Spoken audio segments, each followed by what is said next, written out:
Welcome to Guru agriculture. ఇది మా సొంత టమాటా తోట అండి. ఈ టమాటా రకం పవరప్ టమాటా రకం. ఈ పవరప్ టమాటా తోట అయితే ఇప్పటి వరకు చాలా బాగుందండి. ఇంత టెంపరేచర్లో కూడా తోట అయితే చాలా నీట్గా చాలా హెల్తీగా ఉంది. గ్రోత్ కూడా చాలా బాగుంది. ఈ తోట అయితే మార్చి 21న అయితే మేము నాటడం జరిగింది. ఇంత ఎండలకు కూడా క్రాప్ సెట్టింగ్ కానీ ఫ్లవరింగ్ కానీ చాలా బాగుందండి.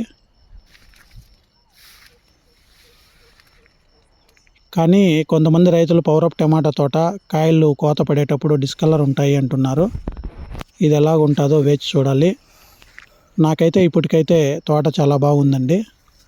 ఇంత ఎండలకు కూడా మంచి పూత కాత ఉంది. ఈ తోటకు నేను ఇప్పటి వరకు అయితే కేవలం 4 సార్లు మట్టుకే మందులు స్ప్రే చేయడం జరిగింది.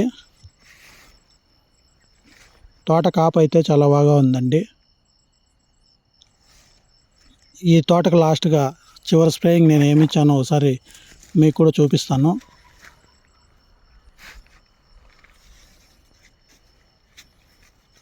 ఈ తోటకు నేను 2 డేస్ ముందు స్ప్రే చేసిన మందులు అయితే మీకు కూడా చూపిస్తాను, ఒకసారి చూడండి.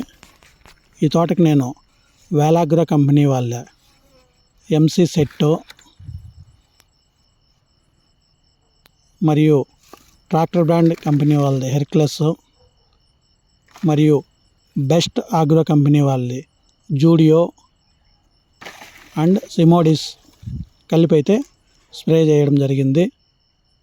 ఇప్పుడు నేను స్ప్రే చేసిన ఈ మందులతో తోటలో ఉన్న ఇంచుమించు అన్ని రకాల ప్రాబ్లమ్స్ అయితే క్లియర్ అవుతాయండి. నా తోట మీకు నచ్చినట్టయితే లైక్ చేయండి, నా ఛానల్ సబ్స్క్రైబ్ చేసుకోండి. మరియు పవరప్ నాటిన తోట నాటిన రైతులు కాయలు ఎలాగున్నాయో ఒకసారి కామెంట్ చేయండి. Thank you for watching. Me Guru.